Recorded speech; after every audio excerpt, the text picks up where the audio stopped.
Buenas noches, jóvenes. ¿Qué tal? ¿Cómo estamos? Bienvenidos, bienvenidas. Buenas noches, licenciada. Buenas noches, licenciada. ¿Qué tal? Ay, miren, yo aquí apachando esto, es que fíjense que actualicé. Ay, la computadora me dio opción para actualizar y ahora tengo aquí una barra que me tapa mis botones que uso en la clase. Ay, ahí está, a ver si ya se empieza a grabar. Bueno, pues bienvenidos, bienvenidas. Ay, miren, en la clase de hace un rato empezó rápido a grabar, pero ahorita sí ya se está tardando. ¿Cómo les fue con el laboratorio de la universidad?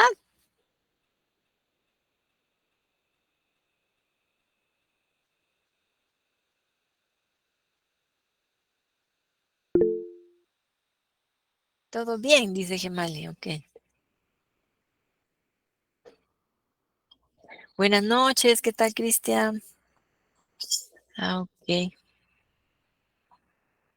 Bueno.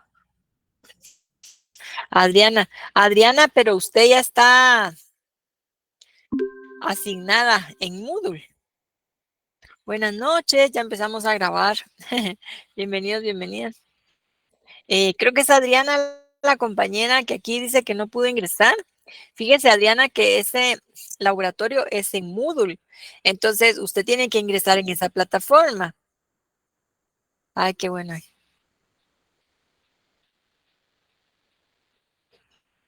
No, pero fíjese que como ahí hicimos el examen,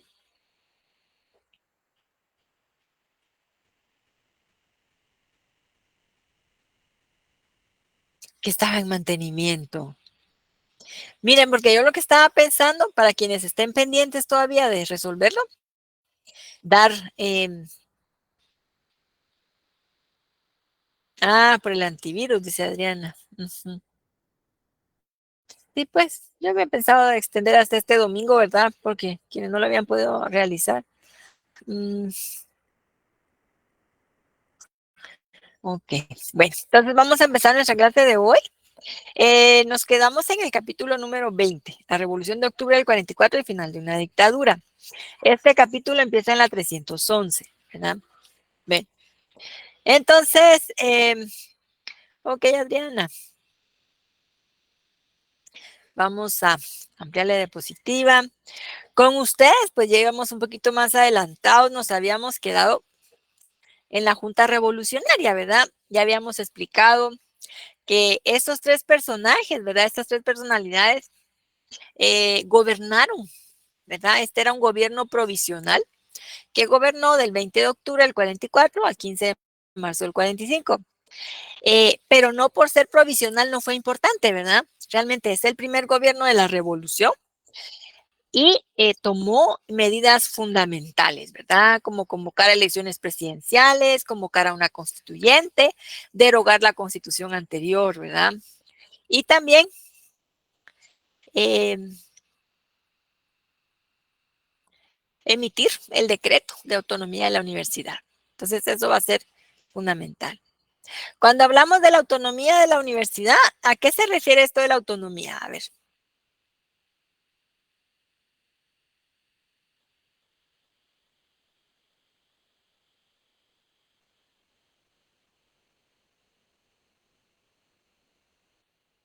¿Qué es eso de la autonomía universitaria?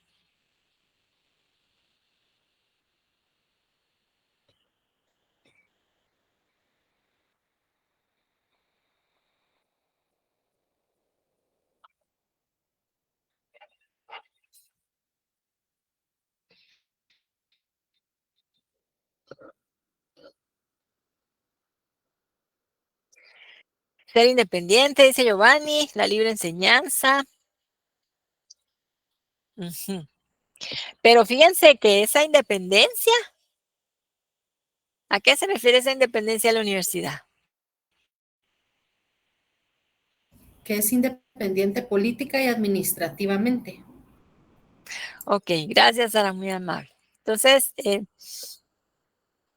sí, tiene independencia, cierta independencia, ¿verdad? Porque Es una institución que pertenece al Estado de Guatemala, pero al darles el estatus de autónoma, entonces implica, bueno, su presupuesto lo puede ejecutar como mejor le parezca, ¿verdad? La universidad decide cómo lo va a ejecutar.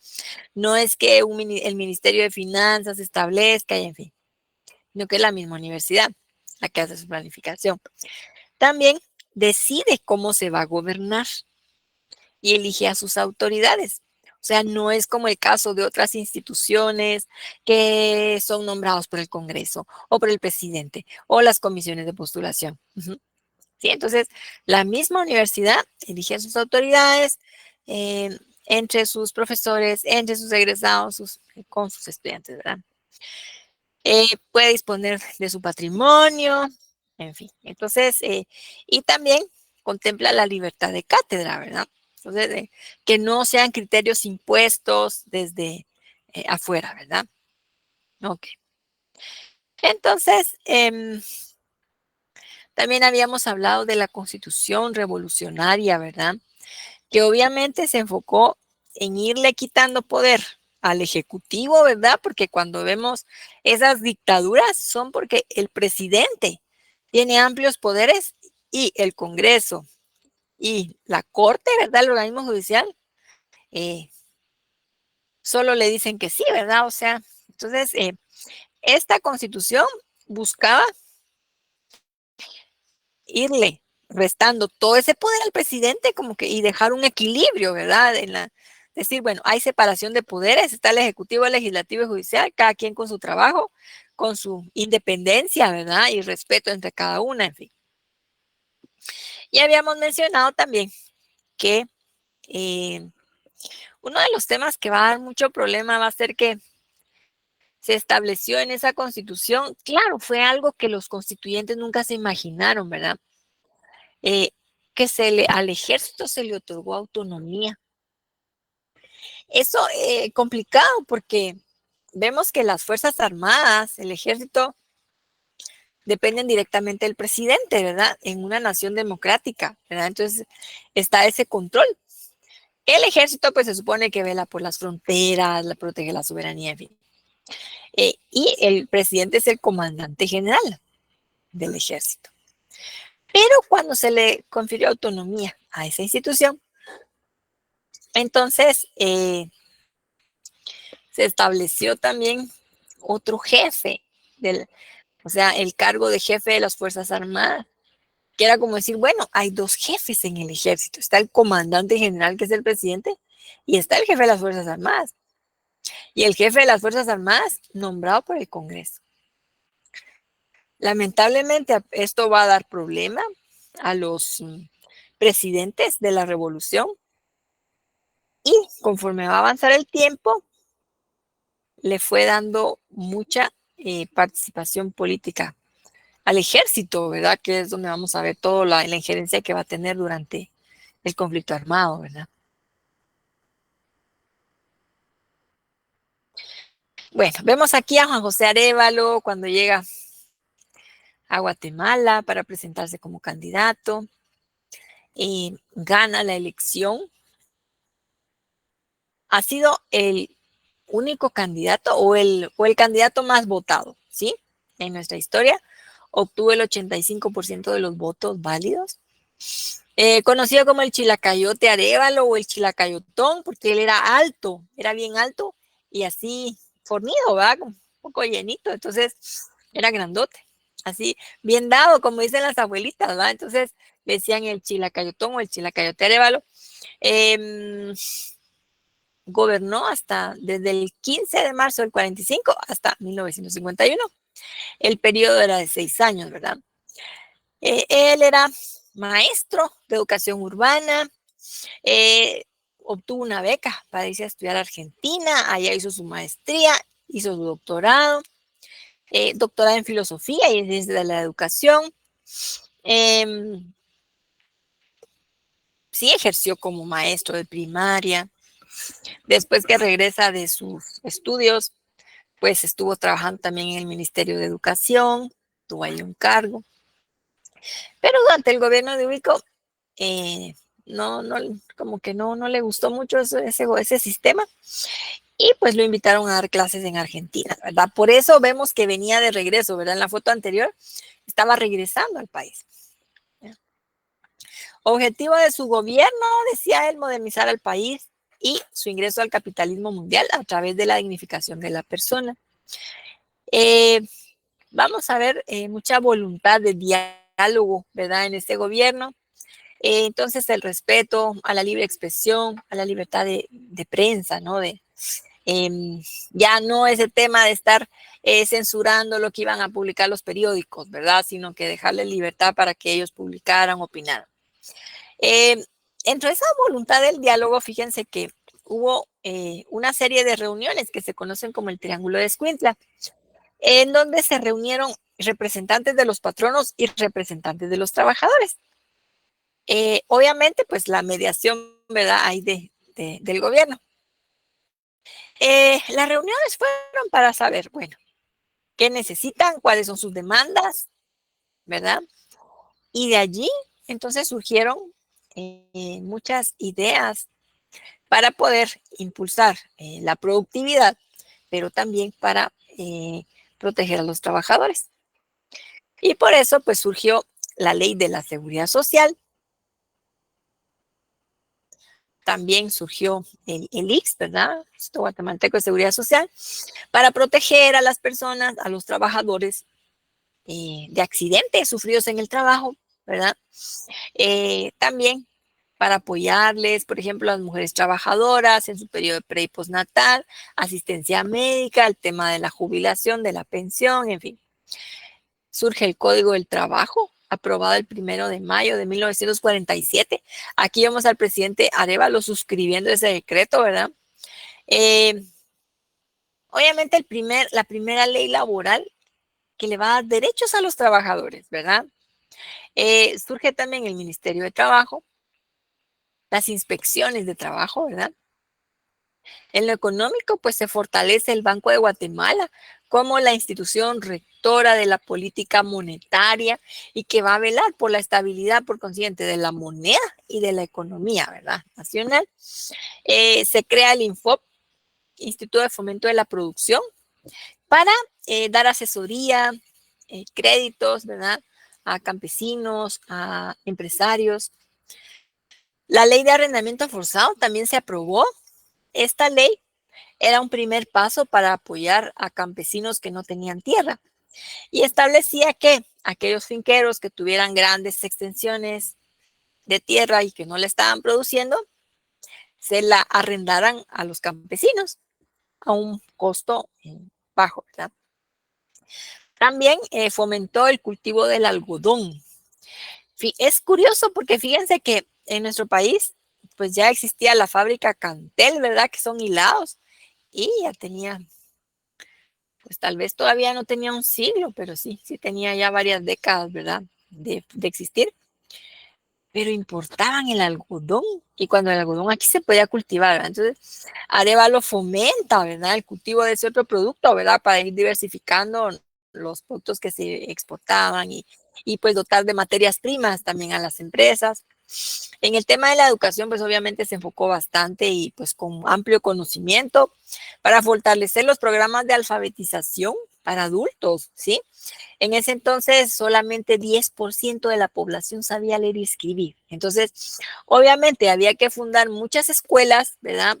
Por eso también se enfoca en escuelas rurales. Había mucha necesidad, déficit de escuelas en el área rural, pero también en alfabetizar a los adultos. Y los programas de alfabetización se financiaban con la Lotería Chica, una lotería que surgió específicamente para eso. Vemos aquí un boleto, ¿verdad? Y bueno, de esa época, bueno, pues es más reciente. Pero con los que se financiaba, ¿verdad? Esos programas. Las escuelas tipo federación son así como que otro de los aspectos fundamentales con los que se identifica el gobierno de Arévalo, ¿verdad? En las escuelas primarias.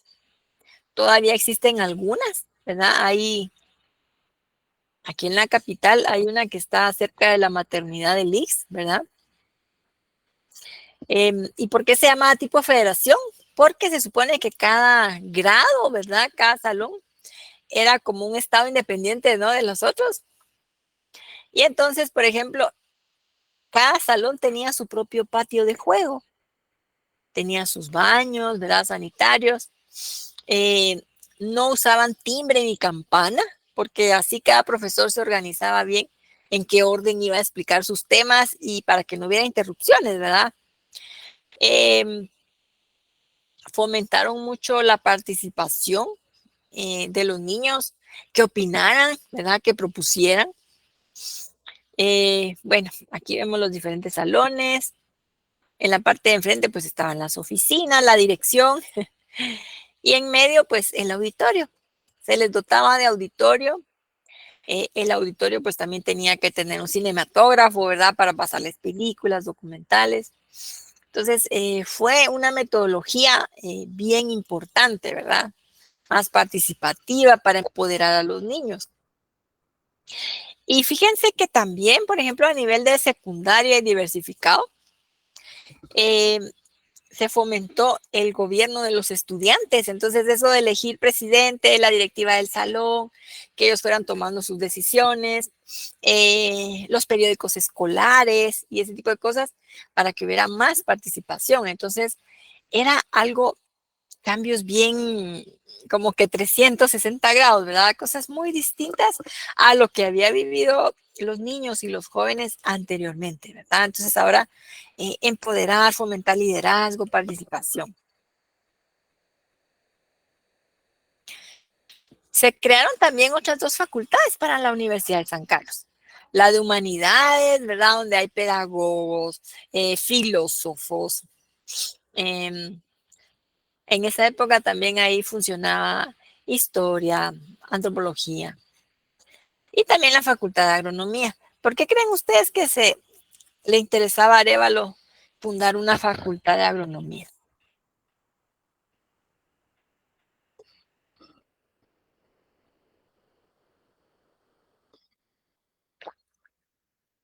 ¿Por qué la Facultad de Agronomía?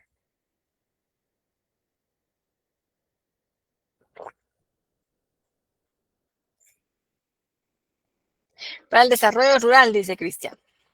Bien, ¿verdad? Porque si tomamos en cuenta que nuestro país, en esa época, ¿verdad? Producir de mejor manera el algodón, dice Giovanni, promover el desarrollo rural a través de cultivos, fomentar la producción. Sí, nuestro país vivía, ¿verdad? De los cultivos que exportaba. Uh-huh.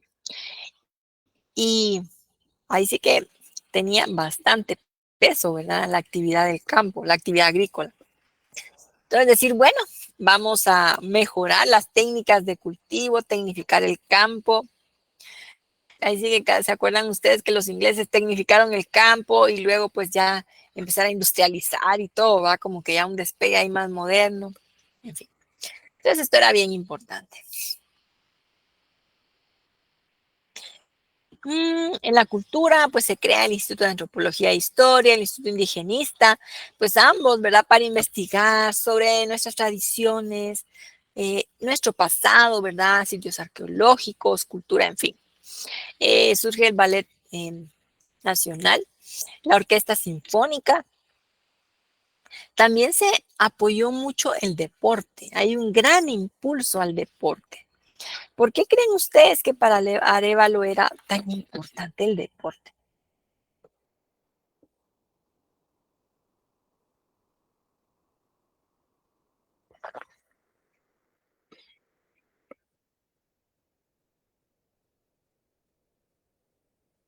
Porque genera disciplina. Bien, como dice Sara, genera disciplina. A ver, ¿qué más? Fomentar ocio en la capital. Mira, interesante esto que dice Cristian, ¿verdad? Porque si vemos todo el periodo hídrico que habían estado atormentada la población en el campo y en la ciudad por la ley contra la vagancia, ¿verdad? Entonces, que pudieran hacer otras actividades, ¿verdad? Otras formas de distraerse. Uh-huh. ¿Qué más? A ver, ¿qué más podemos decir del deporte?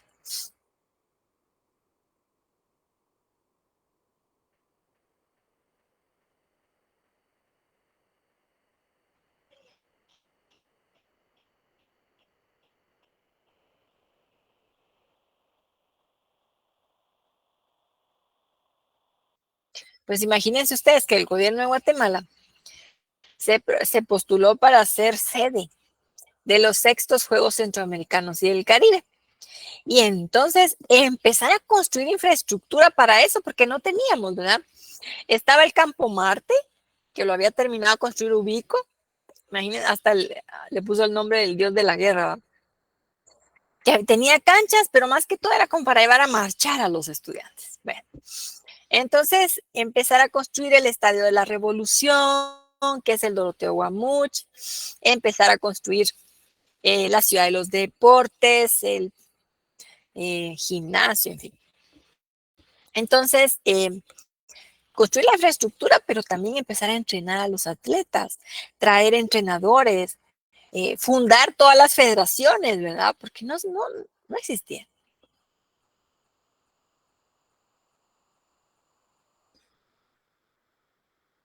Bueno, también de ese periodo quedó el proyecto de construcción de oficinas públicas en el centro cívico. La idea era tener edificios, bueno, primero que en el centro ya no cabían las oficinas de gobierno, ¿verdad? Entonces, crear un área específica a la cual pudieran llegar los ciudadanos a hacer sus trámites, ¿verdad? Además, que fuera así muy agradable, ustedes ven que tiene muchas obras de arte, en fin. Esto ya no se empezó a construir, digamos, bueno, no se avanzó mucho, digamos, en ese periodo, sino que ya fue en los años 60, ¿verdad?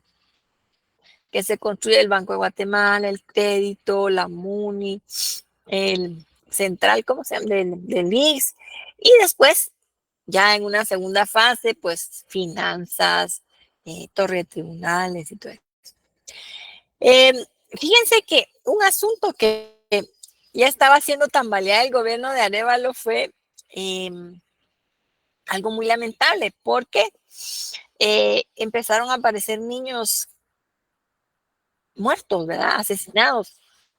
Los asfixiaban, les amarraban una pita en el cuello y aparecían con signos de violencia sexual. Entonces, todo esto conmocionó mucho a la población, generó indignación, había mucho enojo. Y se empezó a hablar de un asesino serial, ¿verdad? Se calcula, por lo menos de los que se pudieron contabilizar, 15 entre niños y adolescentes asesinados, lo que movilizó bastante a la policía, ¿verdad? Para buscar al culpable. Y resulta que lo encontraron, ¿verdad? Ahí sí que lo agarraron infraganti. Don José Mikulash, aquí vemos a este joven, pues tenía 20 y tantos años. Él andaba por la ciudad con un su carretón y lo acompañaba uno de sus primos. Y pues cuando lo agarraron confesó todo, pero lo raro era que no mostraba arrepentimiento, pena, nada, ¿verdad? Entonces, a ver, miren, aquí vemos, bueno, lo fusilaron, aquí vemos el paredón de ahí del cementerio general, ¿verdad? Para poder procesar rápido el caso de él, ¿verdad? Porque había tanta indignación en la capital, se emitió el decreto 235 para abreviar procesos judiciales, entonces para juzgarlo rápido, ¿verdad? Y fíjense que su cerebro lo pidió la Facultad de Medicina para analizarlo, para ver por qué puede ser capaz de cometer esos asesinatos, esos crímenes tan tremendos. Y no expresaba pues ni arrepentimiento, ni nada, ¿verdad? Entonces, ¿cómo era que para analizar, ¿verdad? ¿Por qué se comportaba así? Bueno, después de analizarlo, realmente no encontraron diferencias, ¿verdad? Respecto del cerebro de otras personas, así importantes, ¿verdad? Quiero ver.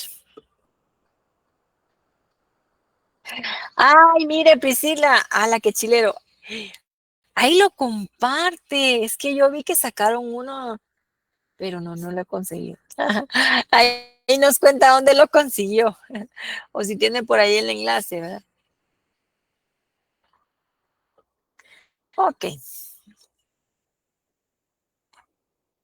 Entonces, ya estando a mitad del periodo presidencial, se venía el tema, la preocupación, bueno, ¿qué hacemos? ¿Quién va a ser el candidato que continúe con este legado de la revolución? Pues había dos posibles como los más fuertes, ¿verdad? Por un lado estaba Jacobo Arbenz Guzmán, que pues era el ministro de la Defensa de Arévalo, alguien de mucha confianza de Arévalo porque lo salvó de varios intentos de golpe de Estado, ¿verdad? Entonces era muy leal.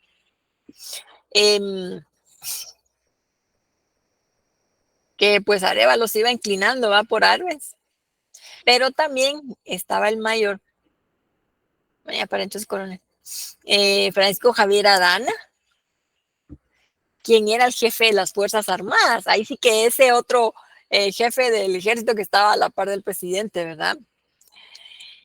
Y fíjense que curioso porque, bueno, al ser jefe de las Fuerzas Armadas tenía mucho poder. Por eso Arévalo siempre dijo que durante su gobierno había dos presidentes. O sea, estaba él que había sido electo formalmente y estaba Arana, el jefe de las Fuerzas Armadas, que Arévalo se imaginaba que tenía a Arana en la espalda, así, apuntándolo, ¿verdad? Como, ¿verdad? Entonces, tenía bastante poder. Y resulta que él se fue distanciando de las políticas, ¿verdad? Que iba implementando Arévalo en su gobierno. Y eso hizo que Arana se identificara más con los empresarios, también con Estados Unidos, ¿verdad? Que empezaban a decir, la código de trabajo, seguridad social, como que la cuota patronal, esto es comunismo, ¿verdad? Entonces sí, ellos lo empezaron a ver como su candidato, ¿verdad? A respaldar. Y fíjense que Arana, pues sí tuvo varios intentos varias oportunidades para darle golpe de Estado a Arévalo. Por ejemplo, cuando Arévalo acababa de asumir la presidencia, tuvo un accidente en carro, ¿verdad? Un accidente automovilístico. Y tuvo que permanecer en cama más de un mes. En ese entonces, representantes de Arévalo se reunieron con Arana para negociar, ¿verdad? Mira,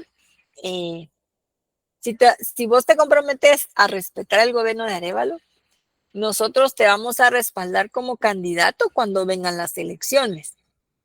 Apoyarnos, ¿verdad? Entonces, Arana se comprometió que sí. Y suscribieron que se conoce como el Pacto del Barranco. Ya para 1949,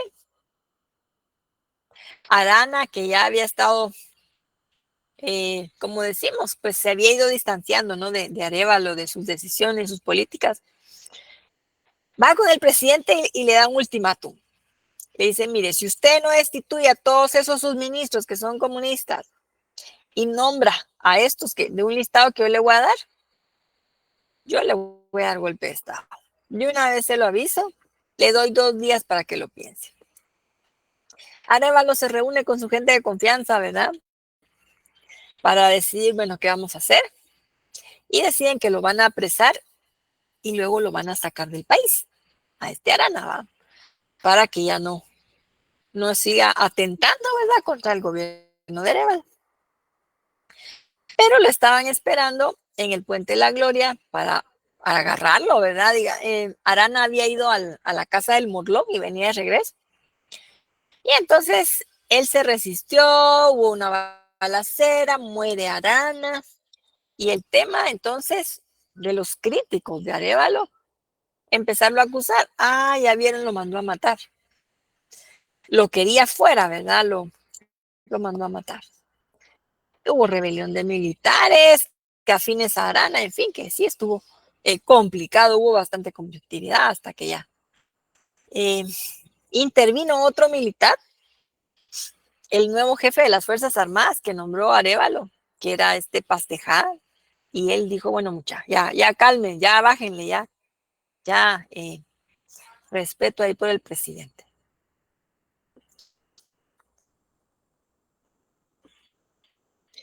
Bueno, nos vamos a pasar entonces a la otra presentación.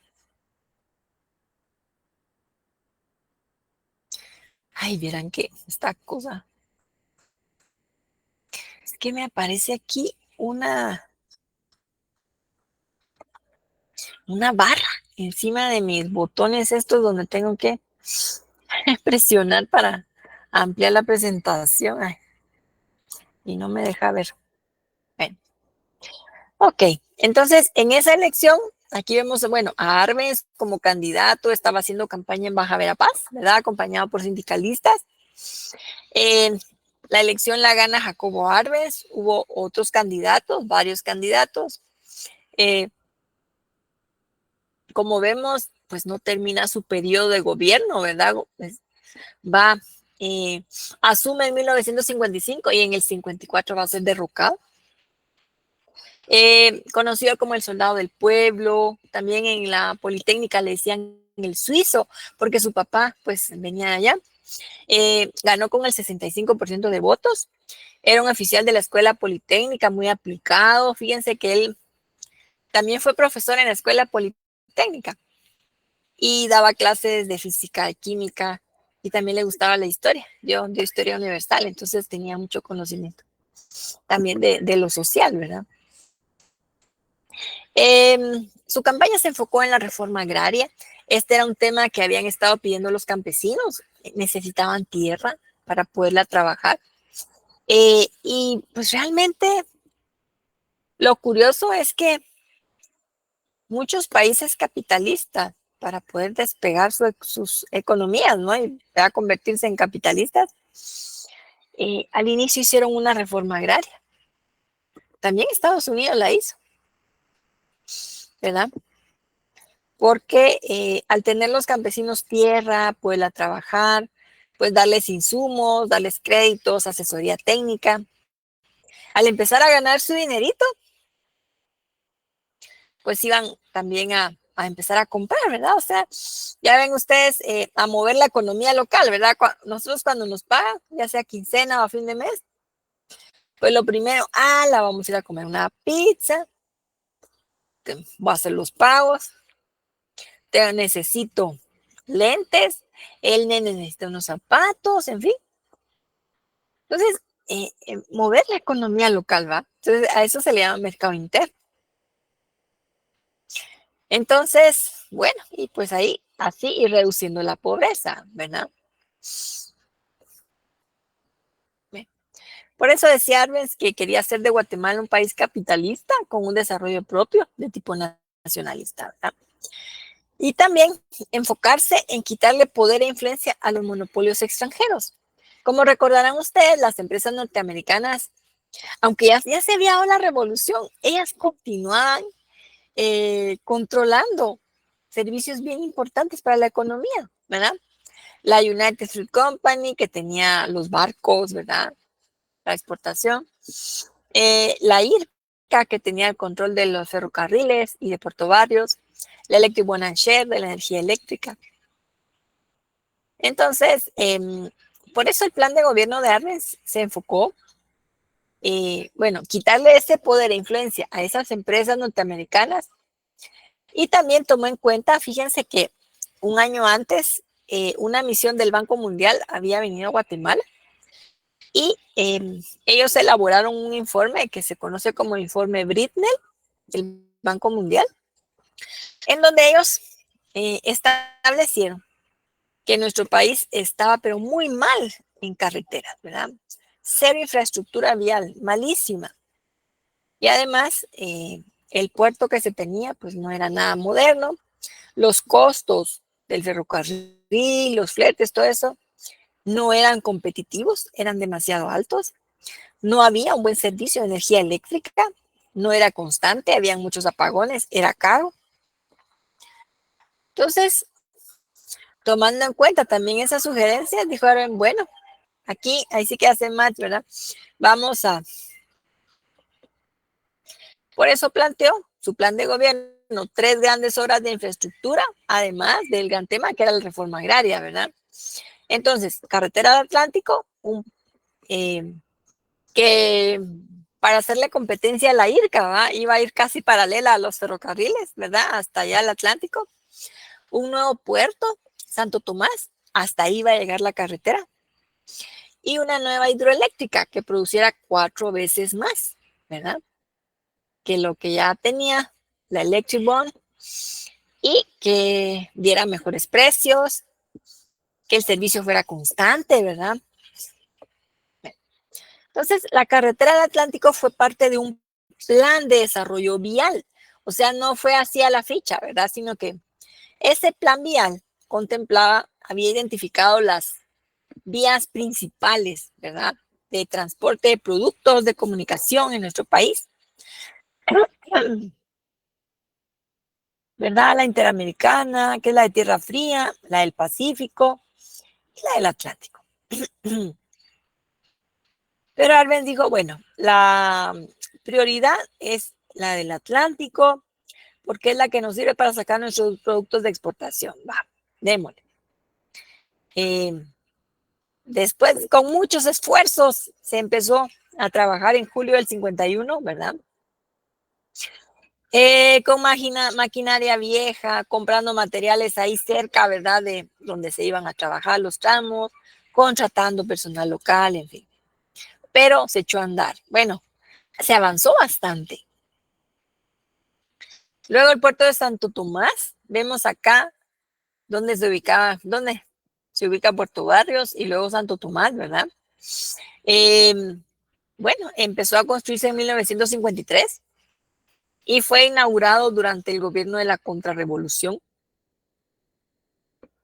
Jurún Marinalá, que era plan también era parte de un plan nacional de electrificación y buscaba aprovechar el caudal de 3 ríos, ¿verdad?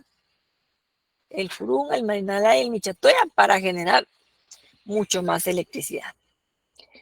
Fue inaugurada en 1970. Lo curioso y que vemos es que estas obras eran fundamentales, ¿verdad? Tal es así que los siguientes gobiernos las terminaron, las concluyeron. Las 3 fueron realizadas. Bueno, y actualmente la carretera al Atlántico, como resultado del resarcimiento, ¿verdad?, que se le hizo a la familia de Arbenz, pues lleva su nombre, ¿verdad? Carretera Juan Jacobo Arbenz. Bueno, entonces venía el tema de la reforma agraria. Varios de los asesores de Arbenz le recomendaron que se esperara, que no, que mejor, o que dejara pendiente lo de la reforma agraria para más adelante, porque había mucha tensión. Los gringos, los empresarios guatemaltecos, desde el gobierno de Arévalo habían empezado a tacharlo ya de comunista, Arévalo, ¿no?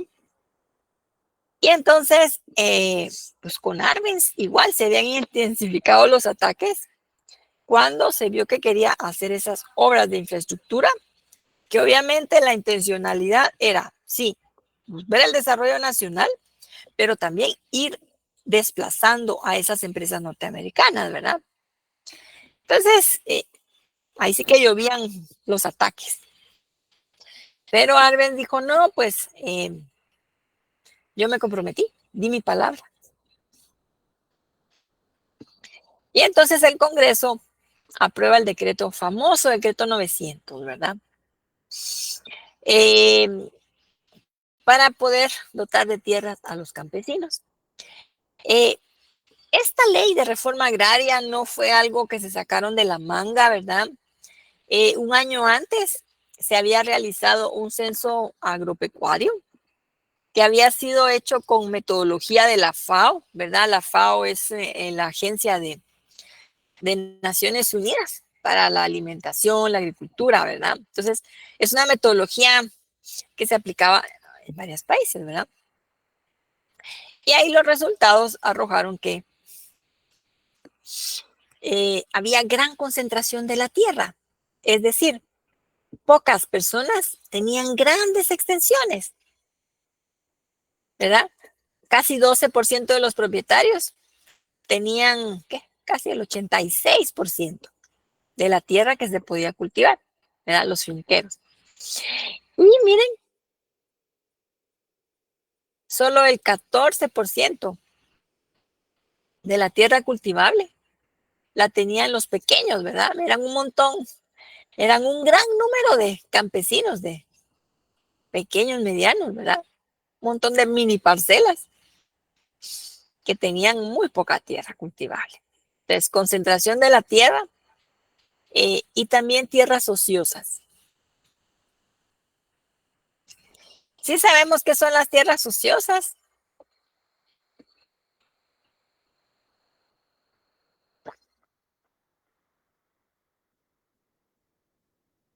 Las que no se cultivan. Eso será muy bien. Entonces nos están trabajando. De todas estas fincas tan grandes, solo el 28% de la finca se estaba trabajando, ¿sí? Entonces, bueno, vemos en el primer artículo de la ley, dice, liquidar, el objeto de la reforma agraria es liquidar la propiedad feudal en el campo y las relaciones de producción que la originan, para desarrollar la forma de explotación y métodos capitalistas de producción en la agricultura y preparar el camino para la industrialización de Guatemala. Las tierras que se iban a expropiar realmente no eran todas, ¿verdad? No eran todas las fincas. Se dispuso que iban a ser las fincas que tuvieran más de 90 hectáreas. Una hectárea más o menos es como lo de una cuadra, ¿verdad? Sí, para ubicarnos así en un ambiente de ciudad. Entonces, si decimos 90 hectáreas, digamos como 90 cuadras, calculemos, ¿verdad? Entonces, las de más de 90 hectáreas que no tuvieran trabajadas las 2/3 partes, ¿verdad? O sea, y pues tomando en cuenta que afectaba a las de esta extensión, ¿verdad? Que las tierras ociosas las tuvieran arrendadas, porque dice, bueno, la está arrendando, realmente no la necesita, no la está usando. También se repartieron las fincas nacionales. Fíjense que se había fundado un departamento de fincas nacionales con las fincas que Ubico le quitó a los alemanes cuando los expulsó en la Segunda Guerra. Todas esas pasaron a ser del Estado y entonces, bueno, eran estas las fincas nacionales. Estas se repartieron. También tierras de la municipalidad.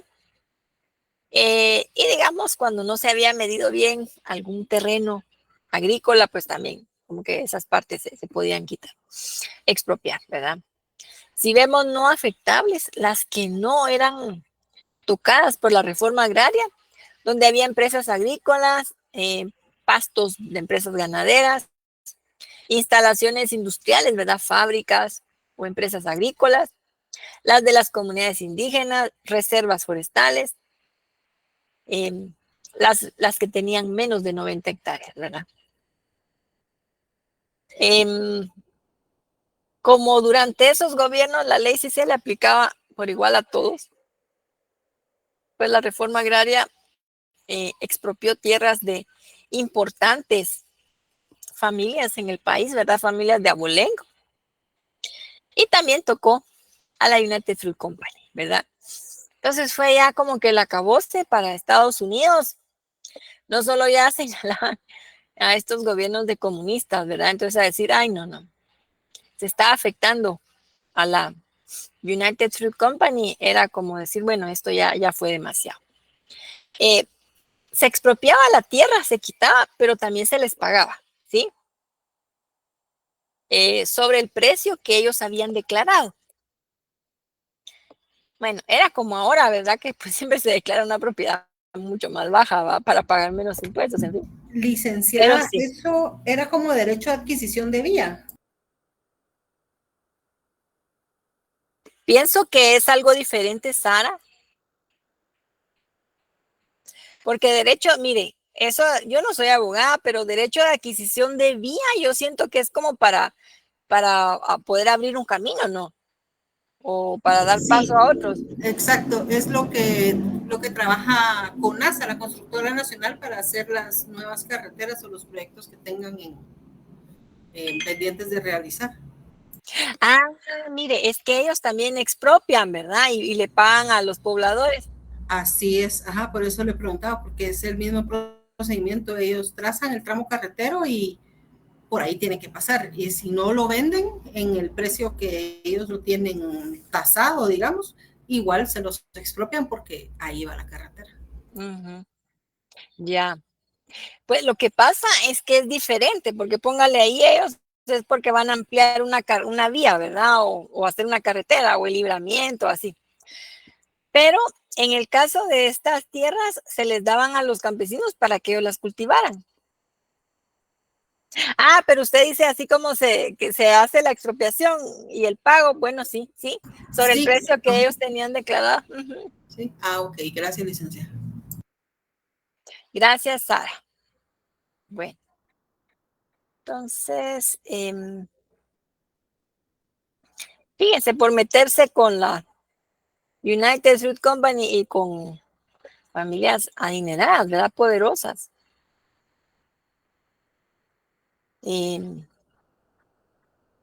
Pues resulta que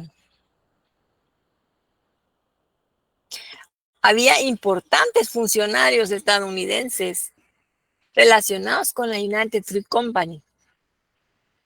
Fíjense, estos dos hermanos, John Foster Dulles, secretario de Estado, que es como decir el de Relaciones Exteriores, ¿verdad? Y su hermano Allen Dulles, director de la CIA, la agencia de inteligencia, ¿verdad? Ellos eran abogados y trabajaban también con la firma Sullivan y Cromwell de Nueva York, que era la firma que llevaba todos los asuntos que tenía la representación de la frutera. Entonces ellos fueron con el presidente estadounidense a decirle, mira, ¿qué está pasando? Este es un comunista y en fin. Y entonces, ahí que impulsado, ¿verdad? Desde el gobierno de Estados Unidos, empezó la famosa Operación Éxito para desacreditar a Arbenz a nivel internacional y también a nivel interno, ¿verdad? También aquí en asustar a la población sobre qué podía pasar si continuaba gobernando Arbenz. Bueno, entonces aquí nos vamos a quedar.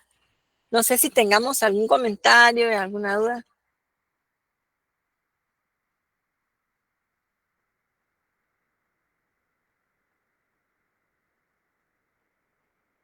Estoy copiando aquí los enlaces que compartió Sara. Yo me imagino que ha de ser el documental sobre mi collage, ¿no?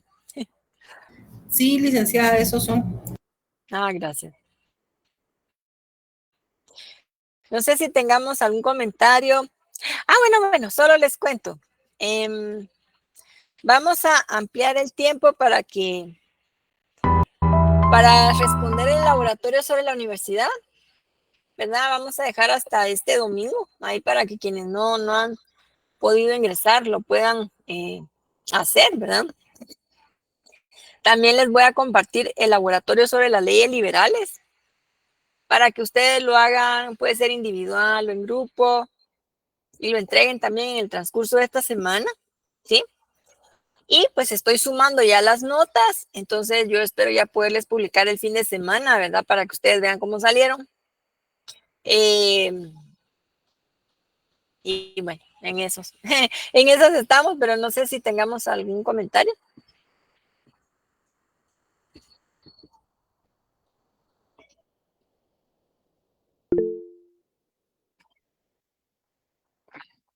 Ay, Ángela, no era necesario hacerla las 3 veces.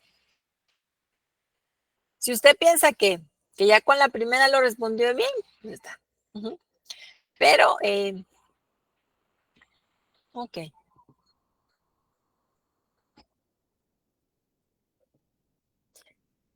Bueno, jóvenes. Ah, sí, Adriana, fíjese que es que hay un laboratorio pendiente, que es el de las leyes liberales. Se los voy a compartir en Classroom, se los voy a compartir en Classroom. Y pues en el transcurso de esta semana lo pueden trabajar y subirlo, ¿verdad? Les decía que puede ser individual o en grupo.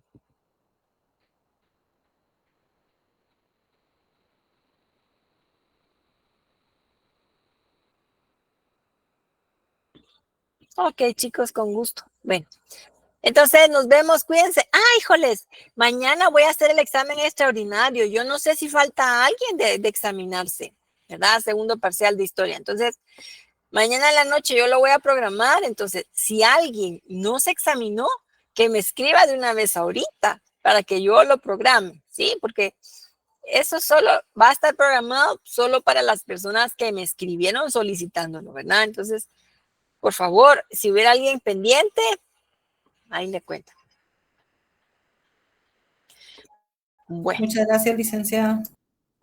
Ok, Sara, con gusto. Bueno, cuídense, jóvenes. Feliz noche. Estén bien. Feliz